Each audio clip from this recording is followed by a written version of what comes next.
Oi pessoal, tudo bem com vocês? Estou aqui hoje nesse vídeo para contar para vocês um pouquinho sobre as introduções de todos os exemplares dos Miseráveis que eu tenho aqui em casa. Eu dei uma lida em todas elas e notei alguns pontos interessantes em cada uma, e eu achei que seria interessante compartilhar isso aqui com vocês também, porque quem não tem certas edições pode ver um pouquinho do que se trata a introdução das outras, as quais não se tem em casa. Então, eu separei em tempos lá na descrição desse vídeo. Se você já tem a edição da Penguin, por exemplo, e não quer escutar o que eu vou falar sobre ela, você tem como pular clicando lá no link embaixo para uma introdução de uma edição que você não tenha na sua casa. Tá tudo lá na descrição do vídeo, é só clicar, tá bom? Outra coisa que eu quero falar com vocês também é que eu separei alguns vídeos muito interessantes que seria legal de serem assistidos antes de começar a nossa leitura. Eu também deixei linkado todos esses vídeos aqui na descrição desse vídeo aqui, tá certo? Tem alguns que dá para assistir o vídeo inteiro, porque não tem spoiler, mas tem outros que eu separei uns minutos, pulei uma parte e coloquei mais minutos na frente para vocês não pegarem spoilers, mas dessas partes seria interessante vocês verem também sobre Victor Hugo e sobre Os Miseráveis. A dica que eu dou é que coloquem de transmissão, porque aí passa rápido, a gente consegue prestar mais atenção no que eles estão falando.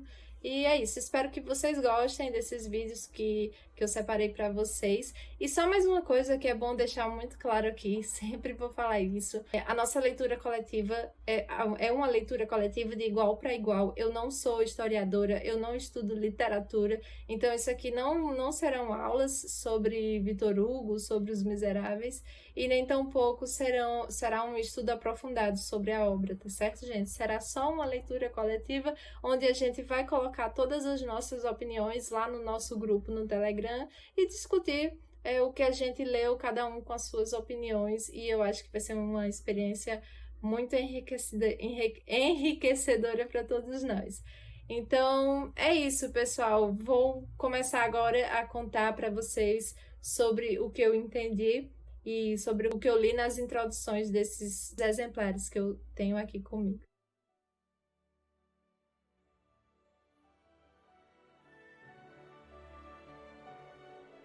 E eu vou começar pela introdução que tem no livro Os Miseráveis, publicado pela editora Martin Claret. Eu preciso agradecer à editora por ter me enviado esse exemplar aqui. Eu amei esse presente. Essa é uma das edições mais bonitas que eu acho, por conta da capa, da ilustração e por ser em volume único, também a única em volume único. Então, muito obrigada, pessoal da Martin Claret. Vamos começar aqui aos textos introdutórios das edições dos Miseráveis. Quem escreveu essa introdução foi, deixa eu só pegar o nome dele aqui, foi Jean-Pierre Chauvin. Não sei como é que se pronuncia o sobrenome, então peço perdão por conta disso, mas ele é pesquisador de pós-doutorado junto ao Departamento de Letras Clássicas e Vernáculas na Faculdade de Filosofia, Ciências e Letras da Universidade de São Paulo. Então, o Jean-Pierre, ele dividiu a introdução dele em 3 partes. A primeira ele chamou de O Homem, que ele vai fazer uma breve introdução ali sobre Victor Hugo, o autor dos Miseráveis. Depois ele vai falar sobre a obra, e aí ele discorre um pouco mais sobre os Miseráveis em si. E por fim ele vai trazer como foi a recepção de Victor Hugo aqui no Brasil, e essa foi uma das partes que mais me chamou a atenção e uma das partes que eu mais gostei também. Mais pra frente eu explico por quê. Bom, ele vai falar aqui que quando Victor Hugo... Quando Os Miseráveis foi publicado em 1862, Victor Hugo tinha os seus 60 anos de idade, e a primeira publicação foi feita na Bélgica, porque Victor Hugo ele se autoexilou da França em 1851, quando o sobrinho de Napoleão Bonaparte, Luiz Bonaparte, que ficou conhecido também como Napoleão III, ele impetrou um golpe de Estado e subiu ao poder, né? E como Victor Hugo não gostava de Napoleão e muito menos de Napoleão III, ele se autoexilou, ele saiu da França e ficou na Bélgica durante quase 20 anos, e foi justamente nesse período de autoexílio que Victor Hugo concluiu a obra Os Miseráveis. Quando Victor Hugo foi publicar Os Miseráveis, ele fez uma grande divulgação da sua obra literária, e isso até então era novidade, porque não se fazia tanta publicidade, que nem esse termo publicidade era dado na época, mas é como a gente vê hoje em dia. Então não se fazia muito isso com os livros, e ele publicou nos folhetins dos jornais essa divulgação do livro. A primeira parte do livro que saiu foi a parte de Fantine, e teve grande sucesso assim logo de cara por conta da divulgação, e aí a gente vê o poder da divulgação também que foi. Então, Os Miseráveis, ele teve um grande sucesso, não só pelo tema do livro, mas por Victor Hugo usar uma linguagem muito popular na época, então alcançou um número muito grande de leitores, né, Os Miseráveis. E aí, com a queda de Napoleão III em 1870, Victor Hugo volta a Paris e é recebido por um grande número de pessoas. E tem relatos de que 2 milhões de pessoas seguiram o enterro de Victor Hugo em 1885. Então, não é brincadeira o prestígio que esse escritor ganhou em vida ainda, né? E não foi só os franceses, mas houve muitos brasileiros contagiados pela obra de Victor Hugo, sendo alguns destes, né? José de Alencar, Castro Alves e o nosso queridíssimo Machado de Assis. Então, ele faz essa breve introdução a Victor Hugo no começo, depois ele parte para a segunda parte de sua introdução, que é a obra, e aí sim ele vai falar um pouquinho sobre Os Miseráveis. Ele vai contar aqui das 2 primeiras edições completas que o Brasil publicou. Uma foi em 1957, com 7 tomos, e a outra foi em 1962, com 3 volumes. Ele vai explicar também um pouco sobre a estrutura do livro. Esse livro aqui ele é dividido em 5 partes, e cada uma dessas 5 partes é composta pelo que ele chama livros aqui, que nada mais são do que seções para dividir todo o conteúdo, que isso vai dar uma certa linearidade na história e também vai servir de facilitador para quando a gente quiser voltar em determinados pontos da própria história que a gente já passou. Isso facilita muito, porque são pequenos livros em cada uma dessas partes, e ele vai comparar até essa estrutura que foi utilizada também na Bíblia Católica, que divide ali entre os livros do Novo e do Antigo Testamento. Ele faz essa comparação e fala da linearidade e da facilidade de volta a determinados pontos. Victor Hugo, ele tinha ideais libertários, e ele foi um autor que se manteve ali coerente com o que escrevia e o que ele defendia também. Ele falava em nome do povo, em nome de si mesmo e dos escritores românticos mesmo. E ele tem uma linguagem que é o franco-lirismo, e isso é característica do romantismo, seja lá o que isso signifique, mas é Otto Maria Carpo que vai dizer no seu livrinho O Romantismo por Carpo, da coleção História da Literatura Ocidental. Eu não li ainda, mas ele faz um estudo aí sobre o romantismo, e ele vai falar muito sobre o século de Victor Hugo. E aí fica aqui, eu até marquei na parte que ele começa a falar de Victor Hugo, mas ainda não li. Então, quem tiver interesse, tem muito explicando sobre o romantismo aqui e sobre a obra de Victor Hugo nesse livro de Otto Maria Carpo também, certo? Ele vai falar um pouco sobre o narrador, dizer que é um narrador onisciente, que ele sabe de tudo e de todos os acontecimentos ao redor dos narradores. E aí, eu até marquei umas perguntas interessantes até.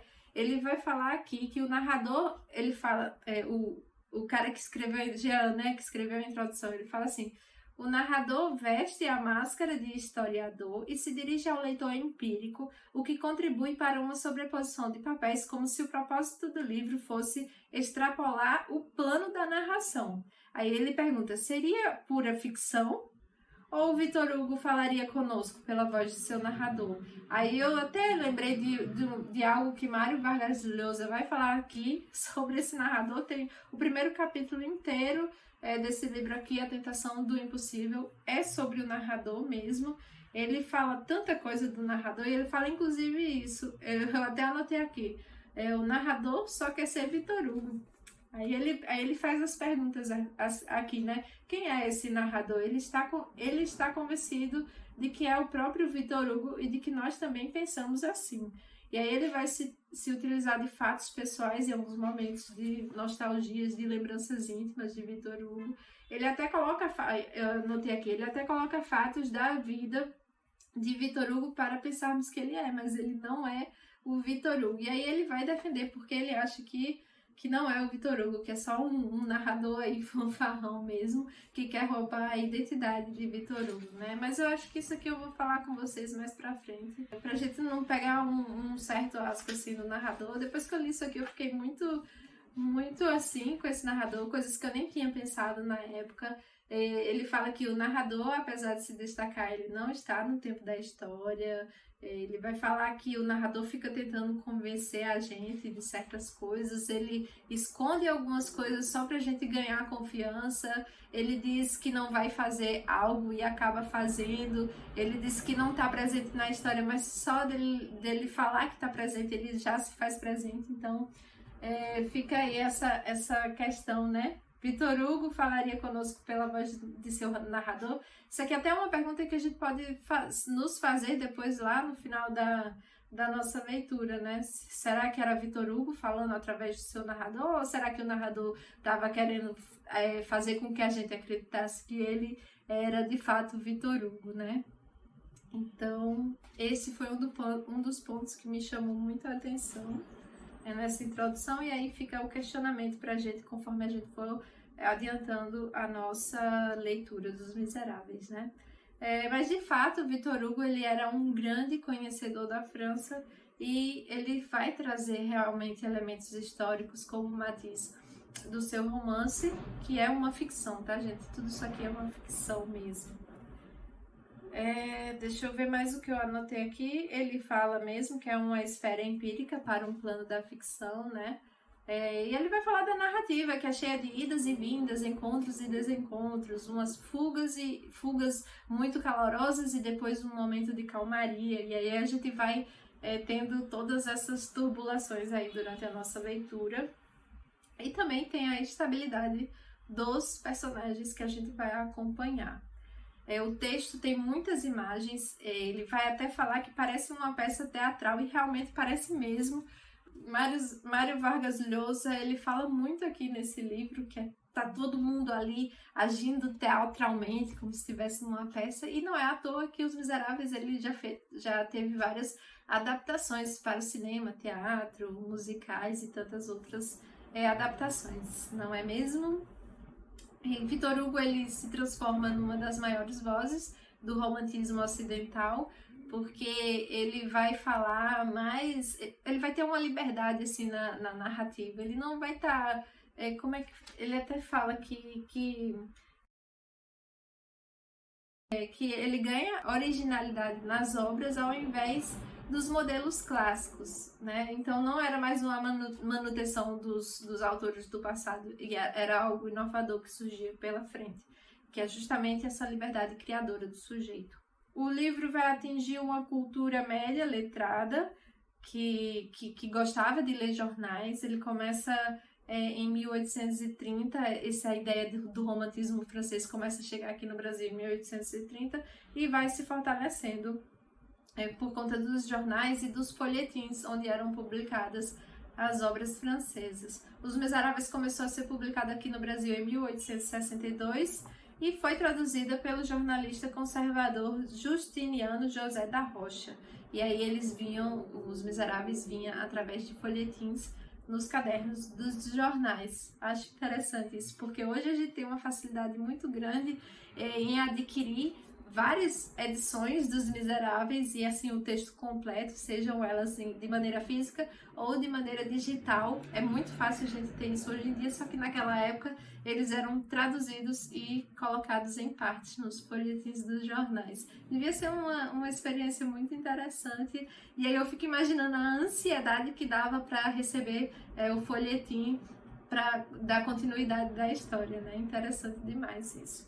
E por fim, ele vai falar sobre uma introdução, ou ele vai falar sobre a recepção de Victor Hugo no Brasil, e essa foi a parte que eu mais gostei, que os escritores brasileiros, não só os românticos, mas os realistas também eram grandes admiradores da obra de Victor Hugo.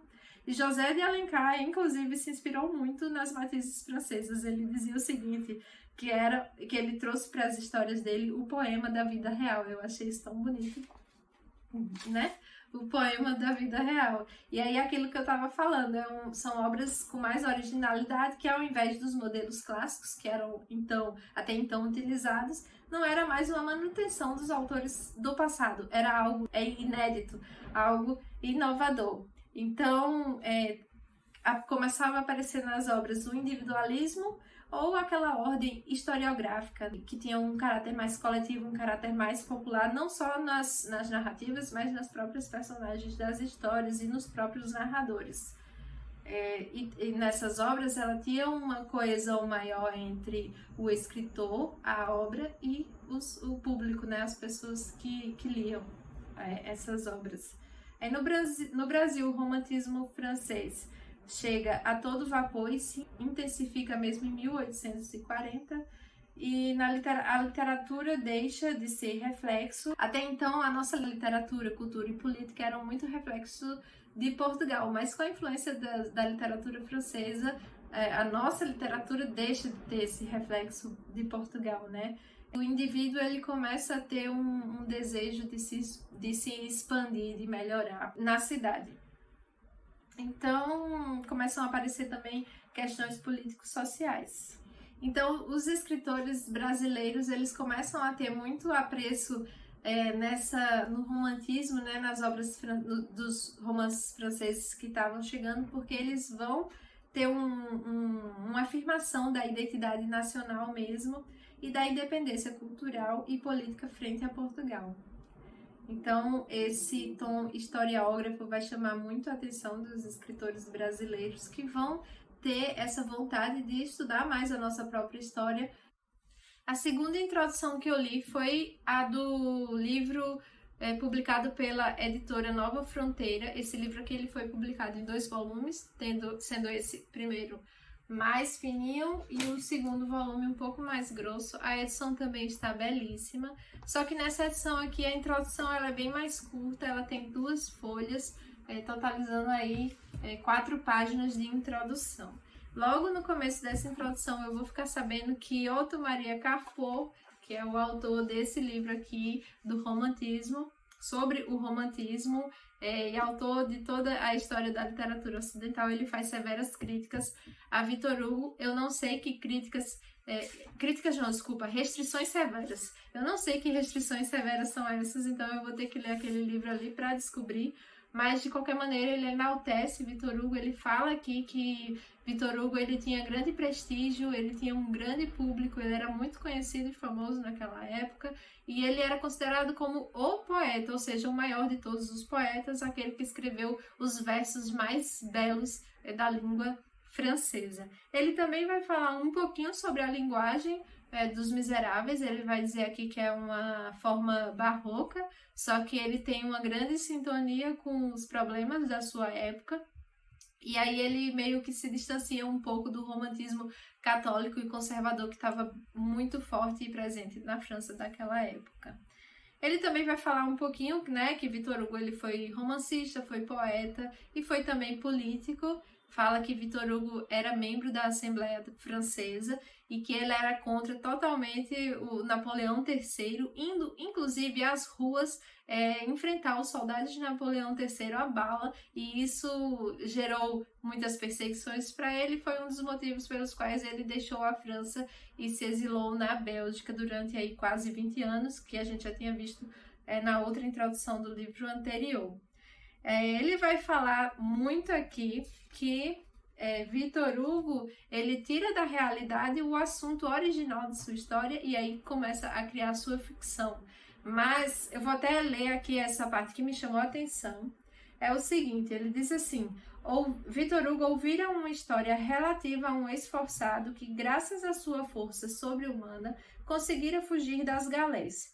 Escondido sob o falso nome, o esforçado transformara-se numa espécie de Conde de Monte Cristo social, defendendo causas e pessoas trituradas por uma máquina que começava a se revelar diabólica, a sociedade moderna. E aí ele continua dizendo que a maior parte de substância do livro é baseada em documentos, e ele vai voltar novamente nessa história de que Victor Hugo conheceu um esforçado e tudo mais que eu acabei de ler aqui. Só que no livro de Mário Vargas Llosa, esse aqui, ele vai falar justamente que existiam mesmo boatos que isso tinha acontecido, mas depois, com o passar do tempo, não se teve provas o bastante, e aí isso ficou, não se comprovou essa história.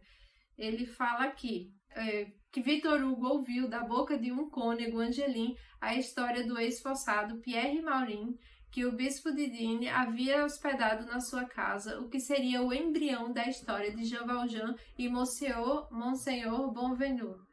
O episódio foi registrado inicialmente por Armand de Pontmartin e repetido por muitos comentaristas. Aí ele vai dizendo aqui o nome das pessoas que repetiram. Mas os pesquisadores mais sérios, entre os quais Jean Pommier, o descartam como carente de qualquer verossimilhança. O que está provado, ao contrário, é que 5 anos depois de publicar, Hugo continuava interessado. E aí ele vai falar que Hugo realmente ele tinha um interesse muito grande pela vida dos forçados, ele foi em campo, inclusive, estudar sobre isso, ele fez amizade com alguns forçados, enfim, essa é o que tem mais semelhança, assim, que tem mais provas. E não que ele tinha conhecido determinada ex-forçado, que com sua força, e aí fica o questionamento, né? De onde é que ele está tirando isso aqui na introdução desse livro e também, de acordo com esses estudos de Mário Vargas Llosa, disse que não tinha provas o suficiente. Então, fica aí uma dúvida para a gente pesquisar melhor depois até e saber se isso é verdade ou não. Mas, de qualquer maneira, ele continua dizendo aqui vários pontos da história que têm semelhanças realmente com a vida de Victor Hugo. Ele fala aqui das recordações do convento de Paris, tem até um pequeno spoiler sobre o que acontece com Gavroche aqui nessa edição, eu não vou falar, vou pular essa parte. E, inclusive, ele fala também de Marius, né? A semelhança com o próprio Victor Hugo, que o Marius, assim como Victor Hugo, ele era monarquista, mas depois ele se converteu e aí ele sofreu as consequências de ter se convertido. Então, isso tem muita semelhança com o que Victor Hugo passou também. E, se eu não me engano, Mário Vargas Llosa também comenta isso aqui no seu livro. E aí ele vai falar também, ele vai dar um resumo assim de como começa a história, vai falar um pouco de Fantine, de Cosette e de outros personagens também. E no final ele vai dizer que Victor Hugo, apesar de todo o sucesso que teve, ele foi logo superado por autores que vieram depois, um pouco depois. Então essa é a introdução, pelo menos foi o que eu entendi da introdução deste livro, um pouco mais rápida. E aí me deixou esses questionamentos também. E por fim, eu vou contar para vocês o que tem nessas duas edições daqui, tanto na da Kozak Naif quanto na da Penguin, porque elas têm o mesmo texto, então a introdução é a mesma. Quem vai escrever esse texto sobre o livro, sobre Os Miseráveis, é Renato Giannini. E ele vai contar aqui primeiro que Victor Hugo ele traz uma inovação no tema que é justamente a miséria. E não só a percepção da miséria, mas como a possibilidade de mudar essa miséria também. Ele vai contar também aqui sobre o Luís XIV, que ele tinha, o rei, né? Ele tinha ciência que a miséria existia, mas como ele achava que não podia fazer nada em relação a isso, ou até mesmo ele não queria nem mudar a situação de miséria das pessoas, ele não ligava para isso e continuava na sua vida de abundância, de luxos e tudo mais. Só que esse ponto de vista dos reis começou a mudar quando as pessoas começaram a migrar do campo para a cidade. Só que aí foi muita gente que foi para a cidade. No campo, elas ainda tinham endereço, elas tinham residência. Às vezes faltava alimento, é verdade, mas elas tinham suas casas, mesmo que modestas. Só que aí, quando a maioria das pessoas começou a ir para a cidade, na cidade faltava tanto a residência, a casa delas, faltava emprego e faltava comida. E muitas vezes nem existia essa possibilidade para essas pessoas que iam do campo para a cidade, no início do século XIX ali. E aí, Vitor Hugo, ele vai começar a enxergar o olhar dessas pessoas que vivem em situação de miséria e vai começar a pensar sobre isso. Ele comenta aqui que uma vez ele estava numa festa monárquica com os reis e aí as classes mais pobres, elas ficavam após um cercadinho que circulava toda aquela nobreza, e aí ele olhou o olhar dos pobres e ele percebeu certa raiva dessas pessoas enquanto olhavam eles ali na festa. E aí o autor desse texto, ele vai falar que no começo Vitor Hugo tinha até um olhar ingênuo, mas era um olhar conservador, que ele ficava se perguntando por que essas pessoas estão nos olhando com tanta raiva, se é através disso que a gente tem aqui que vai dar emprego, vai dar trabalho, vai colocar o pão na mesa deles. E teve um outro episódio que ele percebeu também quando um rico estava descendo de sua charrete e ele percebeu o olhar furioso do pobre para o rico, e aí ele começou a entender justamente esses conflitos sociais e o peso que tinha, e aí ele começou a entender o peso dos conflitos sociais em torno da miséria e começou a entender também a força que as lutas sociais estavam ganhando. Ele vai ser ridicularizado e severamente criticado por Karl Marx, por conta de 2 episódios que aconteceram no livro que Vitor Hugo escreveu no livro Os Miseráveis, que é quando Napoleão III dá o golpe e Vitor Hugo disse que era uma coisa inesperada, e num segundo momento quando ele fala que Vitor Hugo chama as classes para irem contra esse cara que deu o golpe, né, Napoleão III, só que quando ele faz esse chamado ao povo, as forças sociais já estavam completamente dizimadas. Ele fala aqui. Só que aí o autor do texto vai dizer que essas críticas não tinham relevância nenhuma e que Vitor Hugo, ele foi um dos primeiros e um dos responsáveis para que as pessoas começassem a enxergar o olhar dessa classe que até então não tinha nenhum olhar, né? As pessoas que estão em situação de miséria. E não só na França ele suscitou isso, mas no mundo inteiro, porque a sua obra era muito lida em diversos outros países também. E uma coisa que eu acho interessante é quando ele foca muito assim no olhar das pessoas, porque no antigo regime, principalmente com Luís XIV, era importante, só o que importava era o que estava ao alcance do olhar do rei, que era o rei e a nobreza. O que estava depois disso, que não tinha o alcance do olhar desse rei, não valia nada, e aí não tinha nenhum benefício, não tinha nada, vivia realmente à margem da sociedade, digamos assim. As pessoas queriam muito olhar para o rei, porque olhando para o rei, teriam a possibilidade do rei olhar para elas também. Só que aí Vitor Hugo começa a direcionar esse olhar dele para essas pessoas que estão na miséria, né? E aí começa a mudar alguma coisa ali. Tem até um trecho interessante que eu achei no texto do Renato que fala assim: por isso é tão importante que um dia Vitor Hugo perceba a importância do olhar do miserável, porque aqui é indissociável no que estamos dizendo da visão, quem vê e quem é visto. Enxergar e ser enxergado são um só movimento. No antigo regime, o rei era o objeto mais desejado do olhar, mas era também dele o olhar que dava vida às pessoas, mais precisamente aos cortesãos.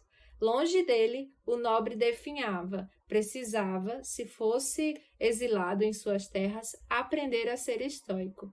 Analogamente, quando Vitor Hugo capta o ódio do pobre, ele não só dá a esse último a dignidade, tão demorada a aparecer, de um sujeito cuja visão da sociedade contém e tem importância, como também o torna o personagem do grande teatro do mundo. Ele passa a ser visto, passa-se a falar dele. Então, essa é a importância que Vitor Hugo deu quando ele começou a olhar os pobres e todas aquelas pessoas que estavam em situação de miséria. E aí nesse texto ele vai fazer um panorama ainda pela história da França, vai começar a contar ali a partir 1793 e vai até depois de 1830, quando começam os operários a ficarem revoltados, e aí começam todos os conflitos entre operários e burgueses, e é sobre nesse contexto histórico que Victor Hugo vai escrever Os Miseráveis. Então, é isso, pessoal. Essas foram as introduções, né, das edições que eu tenho aqui. Espero que vocês tenham gostado e muito em breve começaremos finalmente a nossa leitura dos Miseráveis. Um grande beijo e até mais.